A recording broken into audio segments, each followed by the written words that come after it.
聽我說，請先不要滑走。你點開這支影片，絕對不是大數據的巧合。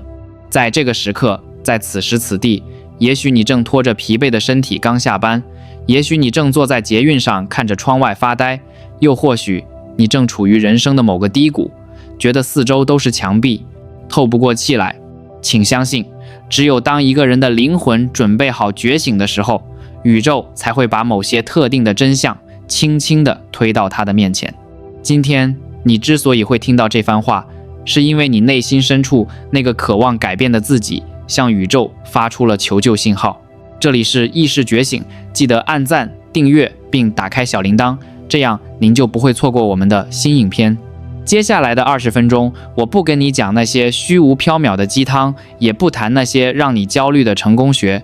我要和你分享的是足以重塑你人生下半場的8個真相。這些真相有些像手術刀一樣鋒利，會刺痛你，但這是一種切除毒瘤的痛；有些則像深夜的一碗熱湯，能溫暖你早已冰封的心。特別是第6個真相，請你一定要聽到最後，因為它在關鍵時刻真的能救你的命，能把你從崩潰的邊緣拉回來。這是一場如果你願意聽完，將是你今年甚至這輩子送給自己最昂貴、最有價值的禮物。現在的世界太嘈雜了，如果你準備好了，請把手機調成勿擾模式，找一個舒服的姿勢坐下。來，跟着我深呼吸一次，吸氣，呼氣，讓心靜下來。讓我們一起開啟這扇覺醒的大門。真相1：這一生你所有的遇見，其實都是你自己。第1個真相是最難理解，也是最讓人生畏的核心。這個世界並沒有別人，只有你自己。這句話聽起來是不是很荒謬？你可能會反駁：我的老闆、我的伴侶、傷害我的朋友，他們都是活生生的人啊，怎麼會是我自己？請耐心地聽我說，所謂的別人，在心理學的底層邏輯裡，其實都是你內心世界的一面鏡子。心理學大師榮格曾說過一句振聾發聵的話：你對別人的所有看法，其實都是你對自己潛意識的投射。這不僅是理論，這是我們每天都在上演的劇本。你有沒有在職場上特別討厭某種人？比如你看到那個同事特別傲慢，愛出風頭，你心裡就甚至想翻白眼。但我請求你誠實地問自己，你討厭他，真的是因為他傲慢嗎？還是因為在你的潛意識深處也壓抑着一個想要被關注、想要被誇獎，卻因為自卑而不敢表現出來的自己？你討厭的其實是那個想做卻不敢做的自己。再舉個例子，你特別反感那些斤斤計較、小家子氣的人，這很可能是因為你內心深處也有一個對金錢感到匱乏、想要算計卻又被道德感壓抑的自己。我們來看看那個流傳千年的故事：蘇東坡與佛印。蘇東坡看佛印像一堆牛糞，而佛印看蘇東坡像一尊佛。為什麼？不是因為他們長得像，而是因為心。佛印心中有佛，所見皆是慈悲；蘇東坡心中有雜念，所見皆是污穢。這雖然是個老掉牙的故事，但放在2024年的今天，依然精準的可怕。你有沒有發現，當你今天心情特別好，剛中了彩票或者升了職，走在路上，連路邊那個衣衫襤褸的流浪漢，你都會覺得他有點可愛，甚至想給他買個便當。但是當你今天充滿了怨氣，壓力爆表的時候，哪怕你的伴侶只是呼吸聲稍微大了一點，或者問你一句吃了嗎，你都會覺得他在挑釁你，他在找你麻煩。世界變了嗎？那個人變了嗎？沒有，是你心裡的鏡子變了。所以這個真相雖然扎心，但它能讓你拿回人生的主動權。如果外面沒有別人，你就再也不需要去改变別人了，你也改變不了別人。從今天起，我要教你一個鏡像練習。每當你想要指責某人，想要發火或者感到委屈的時候，請強制自己停頓3秒，問自己一句：我在他身上看到了什麼特質讓我這麼生氣？這個特質是不是我自己身上也有？或者是我特別害怕自己變成那樣的？一旦你把手指從指向別人轉而指向自己，奇蹟就會發生，你就從一個受害者變成了一個掌控者。你就不會再徒勞的去擦鏡子裡的那個污點，因為你知道鏡子裡的污點是擦不掉的，你只有擦乾淨你自己的臉，鏡子裡的影像自然就乾淨了。這就是修行的開始，向內求，而不是向外怨。真相2，停止對他人的期待是自由的開始。接下來我們來聊聊痛苦的根源。如果說第一個真相讓你看清了世界，那這第二個真相就是讓你切斷痛苦的鎖鏈。真相就是停止對他人的期待是你靈魂自由的開始。如果在你的世界裡只有你一個人，那麼你對他人的期待本質上就是你獨自編寫了一部完美的劇本，然後你強迫你的伴侶、你的孩子、你的父母必須按照你的劇本去演。一旦他們念錯了一句台詞，或者没有按照你預設的表情去反應，你就崩溃了，你感到被背叛，感到憤怒。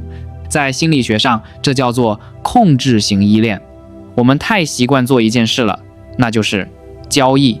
我們總覺得我對你好，你就應該對我好；我為你犧牲了青春，你就應該聽我的話；我都這麼努力了，老闆就應該看到我。聽着，這不叫愛，也不叫付出，這叫情感勒索。這是一種隱形的交易。我給你講一個非常扎心但又非常真實的生活場景。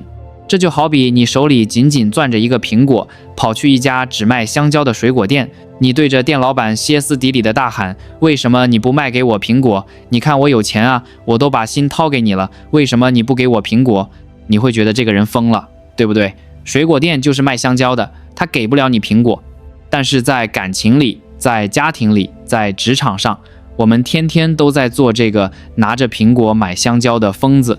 我們像一個根本不懂浪漫的伴侶索要浪漫，像一個控制欲極強的父母索要自由，像一個唯利是圖的老闆索要情懷。我們想要對方給不了的東西，然後在這個過程中把自己折磨得體無完膚，深夜痛哭。說到這兒，如果剛剛這個水果店的比喻戳中了你內心某個角落的委屈，或者讓你想起了某段不堪回首的經歷，請在心裡默默對自己說一聲：對不起，我讓你受苦了。這不是你的錯，但從今天起，你有責任停止這種自我折磨。那麼具體該怎麼做呢？我們要實行阿德勒心理學中最核心的概念——課題分離。你要分得清清楚楚，你付不付出是你的事，對方感不感動、回不回報那是他的事，這中間沒有必然的因果關係。你要做那個零期待的人，這不代表冷漠，不代表你不再去愛，而是從今天起，把你應該這3個字從你的字典裡徹底刪掉。當你去愛一個人的時候，告訴自己，我對他好，是因為我樂意，我享受愛人的感覺，而不是為了換取他的回饋。當你努力工作的時候，告訴自己，我拼命是因為我想看看自己的極限，而不是為了等老闆的誇獎。一旦你切斷了這條期待的鏈條，你會發現你突然輕盈了，因為當你不期待別人來填滿你的時候，任何人都再也傷不到你。你把自己快樂的遙控器從別人的手裡拿回到了自己手上，這就是真正的自由。這也是很多人的死穴，特別是對於我們這些從小被教育要聽話、要討人喜歡的人來說，不得不承認，你是不是特別在意別人的評價？發個朋友圈，如果沒有人點讚，過10分鐘你就會想把它刪掉。換了個髮型，如果同事沒有誇你，你就覺得今天出門是個錯誤。甚至領導一個意味深長的眼神，能讓你焦慮一整天，回家連飯都吃不下，腦子裡把這1年的工作失誤都復盤了一遍。這就是典型的外部計分卡思維。你把你人生的遙控器，把你定義自己價值的權利，全交給了別人。你活得像個提線木偶，線的另一端拽在一群根本不在乎你的人手裡。但你要明白第3個真相，它會讓你瞬間清醒。在這個只有你一個人的世界裡，外面沒有裁判，只有你自己，並沒有一個高高在上的法官，每天拿着本子記錄你的得分。那些你以為在盯着你看的眼睛，其實都在盯着他們自己。我們來看一個經典的人物，梵高。當年的梵高，在他活着的時候，沒有人認可他。在當時世俗的眼光裡，他是個徹頭徹尾的失敗者，窮困潦倒，精神異常，甚至還要靠弟弟接濟。如果他把人生的價值建立在當時的大眾認可上，那他早就應該自我了斷100次了。但他沒有，因為他專注於他眼中的星空和向日葵，他活在他自己的藝術世界裡，在那片金黃色的麥田裡，他是君王，他是主宰，最後他超越了時代，成為了永恆。反過來看，現在社交媒體上那些為了流量譁眾取寵的小丑，他們看似獲得了很多關注，幾百萬的點讚，但在夜深人靜，手機屏幕熄滅的那一刻，他們內心是極度空虛和恐慌的，因為他們的價值是建立在浮沙之上的，一旦觀眾散去，他們就什麼都不是了。那麼在這個充滿了評判的世界裡，如何建立像梵高那樣強大的內在自信呢？你需要建立一個自我誇獎機制。聽着，這不是自戀，這是深度的自我接納。我們太習慣自我批評了，每天晚上睡前，你是不是都在復盤今天做錯了什麼？是不是在後悔當時那句話沒說好？從今天開始，我要你做相反的事。每天晚上在日記本上，或者哪怕只是在手機備忘錄裡寫下3件今天你做的好的小事，哪怕只是今天我忍住沒有喝奶茶，今天我把那個很難纏的客戶電話打完了，或者是今天我準時起床了。把你關注的焦點從別人怎麼看我強行拉回到我怎麼看我自己。慢慢的，你會發現你心裡的那個杯子被自己倒滿了，你自己給足了自己安全感，別人給不給水你都無所謂了。那種感覺叫做寵辱不驚。真相4，孤獨是常態，更是你增值的最佳時期。說到這兒，很多朋友可能會在評論區留言說，可是我真的很孤獨啊，沒人懂我，沒人陪我，這種感覺太難受了。這正是我們要揭開的第4個真相，也是強者和弱者的分水嶺。孤獨是這個世界的出場設置，更是強者的入場券。我們要嚴格區分2個概念，寂寞和孤獨。寂寞是因為你內心空虛，你的靈魂是破洞的，你需要外面的人、熱鬧的聚會、嘈雜的聲音來填補這個洞。一旦安靜下來，你就慌了。而孤獨是一個人圓滿的狀態，是你的內心足夠豐盈，你甚至享受這種只有自己和自己對話的時刻。你看，歷史上那些真正的大成者，無論是釋迦牟尼在菩提樹下7天7夜，還是王陽明在龍場悟道，或者是現在哪怕是像馬斯克這樣的頂級企業家閉關思考，他們的高光時刻全都是在極度孤獨中完成的。為什麼？因為只有在沒有信號、沒有噪音、沒有他人情緒干擾的時候，你才能聽見智慧的聲音。哪怕是你在寫作文案、做人生規劃，甚至是想通一個糾結已久的問題，是不是都是在一個人的時候完成的？所以千萬不要因為害怕孤獨就去進行無效社交。那些推杯換盏的酒局，那些言不由衷的聚會，那些為了合群而強迫自己笑出來的時刻，除了消耗你的能量，讓你回家後感到更深的空虛之外，沒有任何意義。正如那句老話所說，猛獸總是獨行，牛羊才成群結隊。具體怎麼做？我們要學會主動孤獨，這在台灣現在的流行語境裡叫 me time。但我希望你做得更徹底一點，每周給自己設定一段飛行模式時間，比如周日的一個下午，關掉手機，把門關上。你可以看書，可以冥想，可以整理房間，甚至可以發呆看窗外的雲。剛開始你會焦慮，你會下意識地想摸手機，會覺得無聊、心慌。那是你的大腦在戒斷多巴胺，在戒斷對他人的依賴。堅持下去，你會愛上這種和自己獨處的感覺。你會發現你的思維變得清晰了，你的情緒變得穩定了。你在孤獨中把那個破碎的自己一片一片地拼湊完整了。真相5，你眼裡的嫉妒其實是人生的導航圖。第5個真相，這一條非常有意思，也最難面對。我們往往羞於承認自己嫉妒別人。如果我問你，你嫉妒你的朋友嗎？你肯定會說，沒有啊，我祝福他。但在潛意識裡，真的是這樣嗎？當你在朋友圈看到曾經那個不如你的同學突然曬出了環球旅行的照片，或者買了大房子，當你聽到同事拿了比你高的年終獎，你心裡是不是酸酸的？是不是有一瞬間希望他倒霉？別自責，這很正常。但如果世界只有你一個人，嫉妒是誰？嫉妒其實是你潛意識在告訴你，那也是我想要的生活。你不會嫉妒馬斯克造火箭，因為那離你太遠，不在你的潛意識射程範圍內。你只會嫉妒身邊那個和你差不多，但突然比你過得好的人。所以真相5就是千萬別浪費能量去恨那個讓你嫉妒的人，那是自己在喝毒藥，卻渴望別人死。你要把嫉妒轉化為地圖。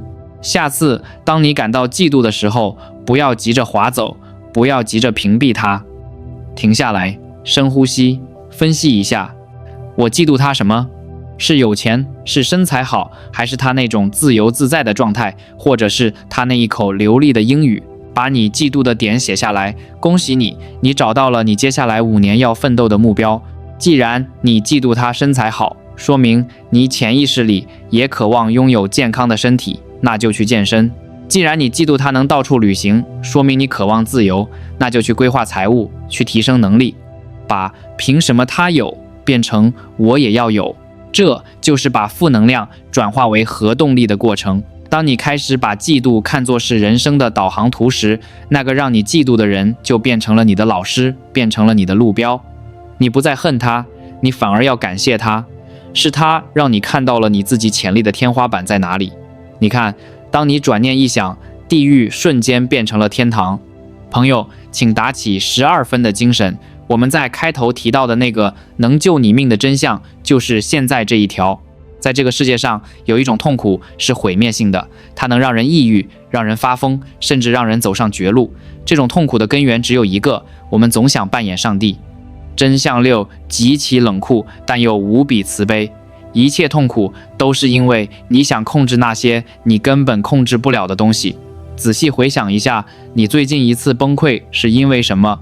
是因為孩子的成績沒達到你的要求？是因為伴侶今天的脾氣莫名其妙的壞？是因為明天的天氣預報說要下雨，毀了你的出行計劃？還是因為股市大跌，你的資產縮水了？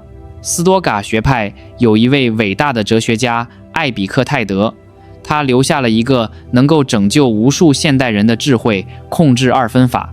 他把这個世界上的事情像切蛋糕一樣，一刀切成2半，一半是你能控制的，比如你的思想、你的行動、你的價值觀、你對他人的態度、你今天早餐吃什麼；另一半是你不能控制的，比如別人的看法、別人的情緒、天氣的變化、經濟的走向、生老病死，甚至是你身體的某些健康狀況。這聽起來很簡單，對吧？但在這個只有一個人的世界裡，我們每天都在犯錯，我們把90%的精力都浪費在了那不能控制的一半上。舉個最常見的例子，堵車。你在上班路上，前面堵得水泄不通，你開始焦躁，你瘋狂地按喇叭，你咒罵前面的司機，你不停地看表，你的血壓升高，心跳加速。請問，你的憤怒能讓車流移動哪怕1米嗎？不能。堵車是客觀事實，是不可控的，但你在車裡做什麼是可控的。你可以聽一集這支影片，你可以聽你喜歡的音樂，你可以思考一下今天的計劃，甚至你可以享受這難得的不用工作的幾十分鐘。如果你能分清這兩者的界限，你就擁有了神一般的定力。具體怎麼救你的命？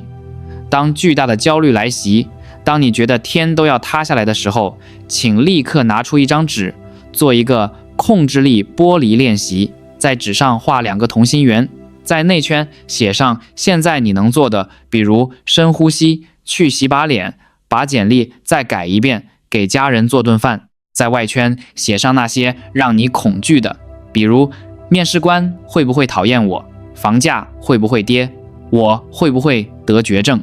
寫完之後，看着外圈，對自己說一句粗話，去他的外圈，然後把注意力像激光一樣全部聚焦在內圈，告訴自己盡人事聽天命。當你不再試圖去控制海浪的方向，而是專注於如何衝浪時，你就再也不會被淹死。這種思維習慣能瞬間消除你90%的精神內耗。記住，放過自己才是最大的慈悲。真相7，你所給出的能量最終都會回到你身上。接下來是第7個真相，關於物理學，也關於因果。我們經常聽到善有善報，惡有惡報，很多人覺得那是迷信，不，那是物理學。牛頓第3定律告訴我們，力的作用是相互的，在能量的世界裡，這個定律更加精準。真相7，你就是你自己世界的能量源。如果你對着空谷大喊“我恨你”，回聲一定會狠狠地打在你臉上，說“我恨你”。如果你每天都在抱怨、指責、傳播負能量，你其實是在給自己周圍構築一個無形的垃圾場。你吐出去的每一口毒氣，最後都會被你自己吸回去。最先臭死的永遠是你自己。我看過太多這樣的人了，他們嘴特別毒，看什麼都刻薄，覺得全世界都對不起他。結果你會發現，這種人的生活往往也是一團糟，事業不順，家庭不和，身體也不好，甚至面相都變得越來越猙獰。為什麼？因為他的身體細胞每天都浸泡在他自己製造的毒素裡。所以重點來了，我們要在這個只有你一個人的世界裡做一個能量的守門員。從今天開始，我邀請你做一個實驗，叫不抱怨的1周。在這7天裡，給自己定一個死規矩，無論發生什麼倒霉事，都不許把抱怨的話說出口。如果你想說這鬼天氣真爛，熱死了，馬上在心裡改成看來今天要多喝點水了，正好排排毒。如果你想說這人真笨，怎麼連這個都不懂，馬上改成他可能需要一點幫助，或者是他有我不了解的難處。甚至當你摔了一跤，爬起來拍拍土，笑着說幸好沒把牙磕掉。當你開始強制性的在這個世界裡釋放善意、寬容和積極的能量時，你會驚訝地發現運氣變了。你會發現那些曾經針對你的人不見了，你會發現出門辦事變順利了，你會發現所謂的貴人開始出現了。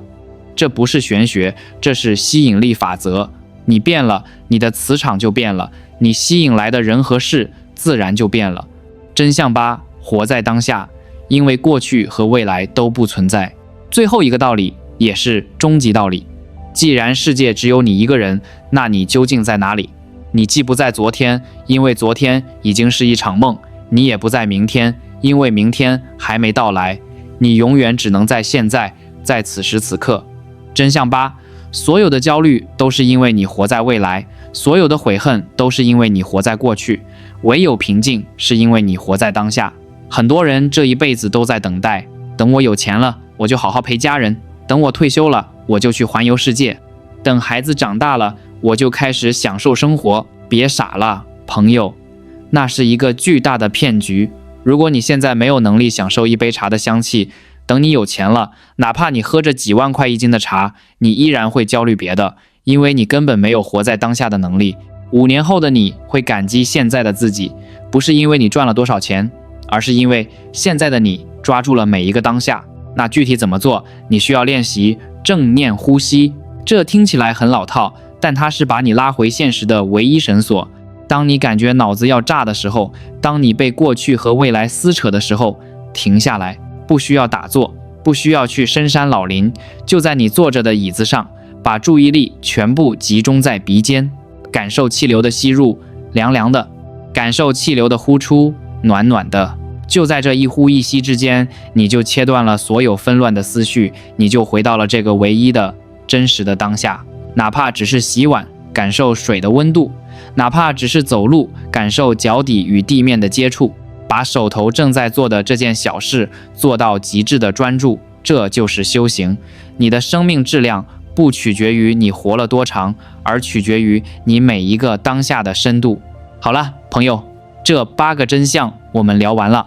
也許現在的你依然面臨着房貸的壓力，也許你的感情依然是一團亂麻，也許明天的太陽升起，生活依然會對你露出獠牙，但是你變了，你的心裡裝進了這8顆種子，哪怕他們現在還很微小，但只要你在未來的日子裡，在每一次想發火的時候停頓3秒，在每一次焦慮的時候畫那個圓圈，在每一次想抱怨的時候選擇閉嘴，你就會驚訝地發現，你的人生列車已經從那一刻開始，默默地偏離了原本通向深淵的軌道，朝着你從未想象過的光明方向轟隆隆地開去。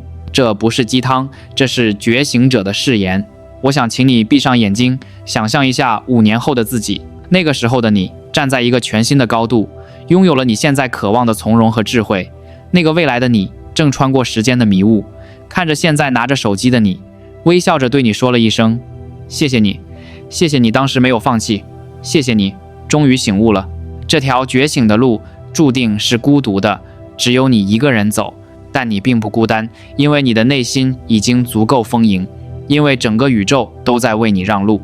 如果這期視頻讓你哪怕有一瞬間的觸動，或者讓你想通了某個糾結很久的問題，請不要吝嗇你的點讚和轉發。這不僅是對我的支持，更是你在向宇宙宣告，我已經準備好改變了。